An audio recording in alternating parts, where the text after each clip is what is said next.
Assalamualaikum warahmatullahi wabarakatuh. Salam sejahtera bagi kita semua. Sebelum kita memulai kegiatan pembelajaran pada hari ini, marilah kita berdoa menurut agama dan kepercayaan masing-masing. Berdoa dimulai. Berdoa selesai. Halo, apa kabar teman-teman semua? Semoga teman-teman semua dalam keadaan sehat selalu ya. Sebelum masuk ke materi, silakan teman-teman untuk mengisi kehadiran terlebih dahulu dengan scan barcode berikut.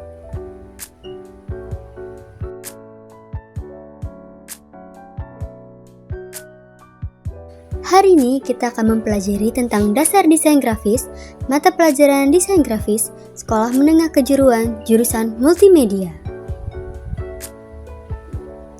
Dengan kompetensi dasar 3.1, memahami unsur-unsur tata letak berupa garis, ilustrasi, warna, gelap terang, tekstur, dan ruang.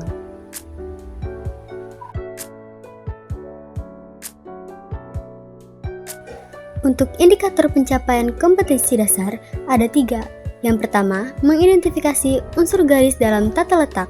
Yang kedua, menganalisis penggunaan warna dalam tata letak. Dan yang ketiga, membedakan penggunaan gelap terang dalam tata letak.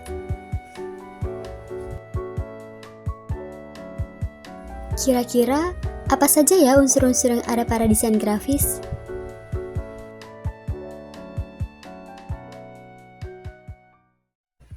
Dalam dunia desain grafis, ada beberapa faktor yang sangat mempengaruhi keseluruhan desain yang dihasilkan. Salah satunya adalah unsur-unsur yang membentuk sebuah desain grafis. Unsur-unsur tersebut sangat mempengaruhi hasil desain grafis yang akan dibuat.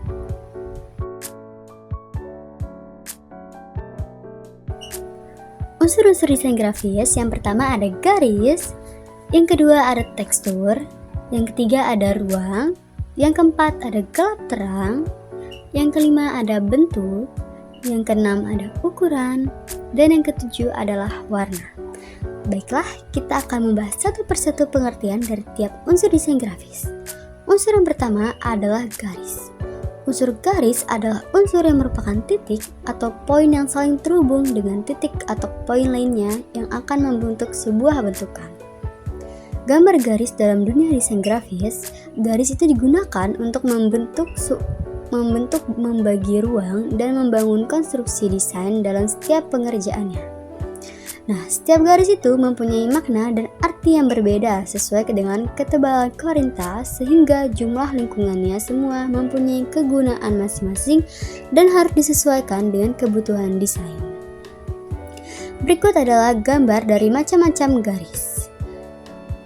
Kita lihat bisa di sini perbedaannya, yaitu ada garis horizontal, kemudian ada vertikal, ada yang membentuk diagonal, dan ada yang melengkung.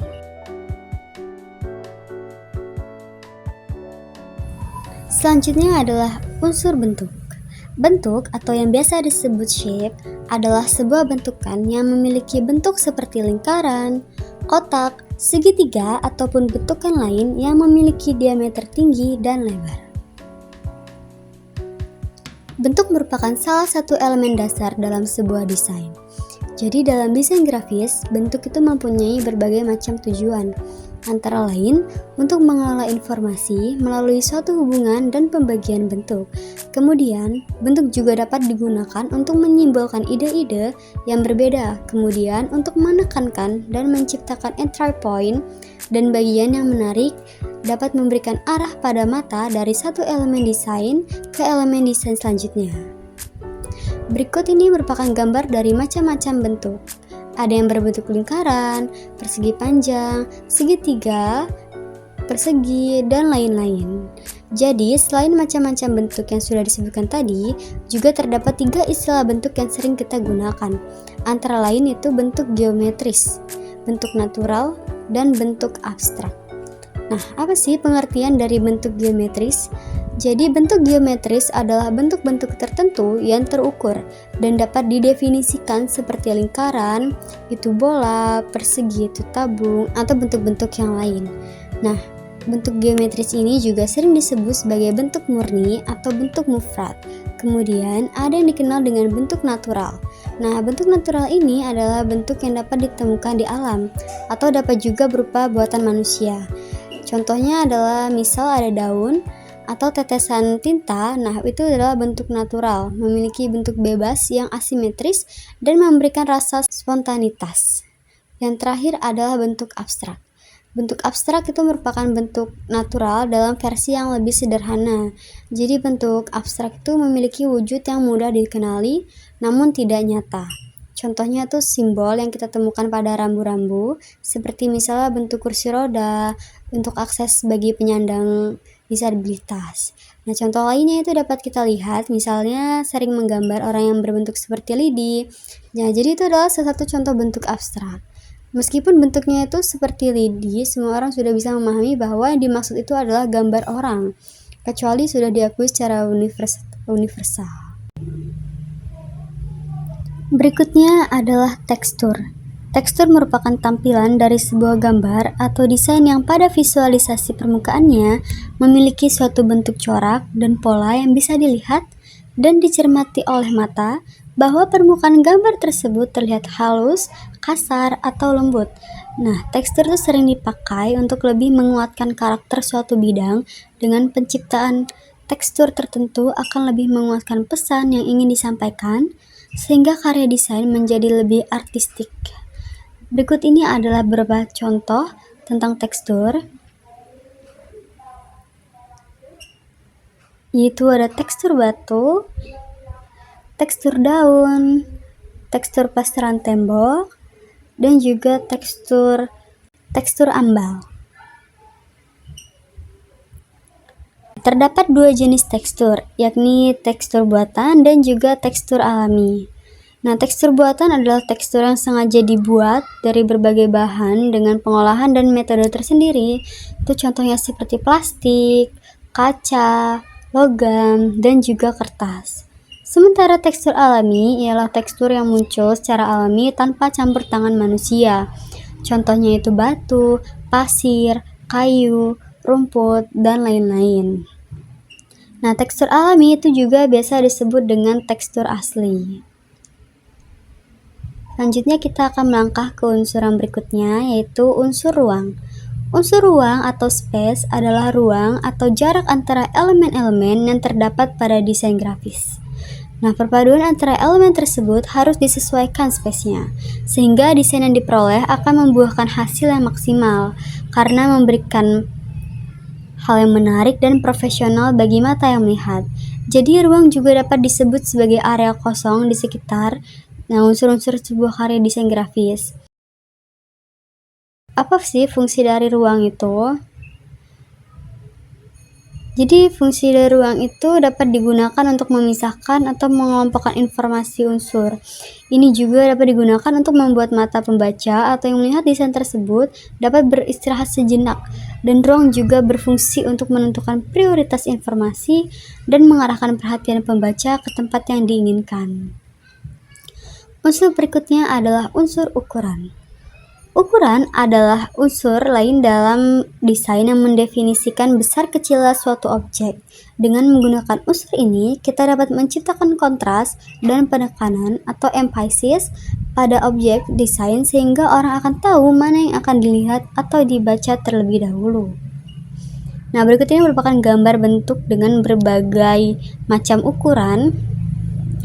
Jadi dengan memainkan ukuran dan berbagai komposisi, desain itu memungkinkan kita untuk mengatur titik fokus dan menekankan bagian-bagian penting dalam desain. Nah, selanjutnya unsur desain grafis adalah unsur warna. Warna merupakan elemen dari unsur desain grafis yang menjadi penarik perhatian paling utama. Nah, penggunaan warna yang tepat akan berbanding lurus dengan kualitas citra dan penyampaian pesan dalam desain. Menghindari memadukan warna yang salah adalah sangat penting untuk menjauhi penafsiran yang salah oleh orang yang melihatnya.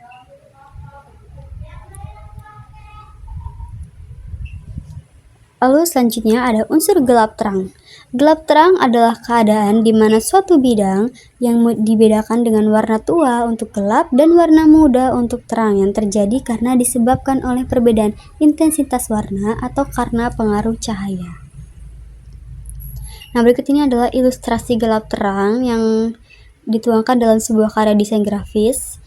Nah, adapun fungsi dari gelap terang antara lain yang pertama, dapat menampilkan kesan kedalaman, kemudian untuk membuat efek benda 3 dimensi dan agar di visual terlihat lebih dramatis.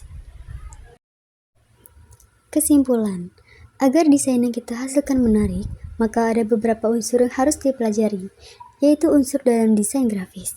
Semua unsur tersebut tidak harus dimasukkan sekaligus dalam sebuah karya desain, karena ada sebagian desain yang menuntut salah satu dari unsur tersebut harus diprioritaskan.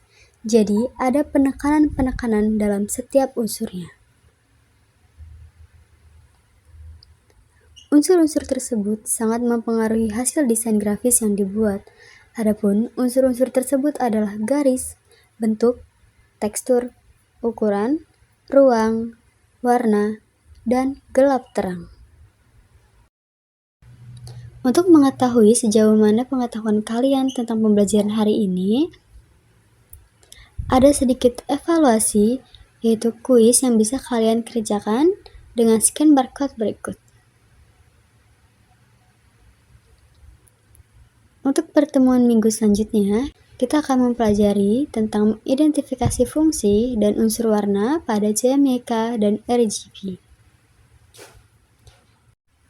Sebelum saya mengakhiri pembelajaran hari ini, marilah kita sama-sama tutup pembelajaran pada hari ini dengan berdoa menurut agama dan kepercayaan masing-masing. Berdoa dimulai. Berdoa selesai. Sekian dari saya akhiri. Wassalamualaikum warahmatullahi wabarakatuh.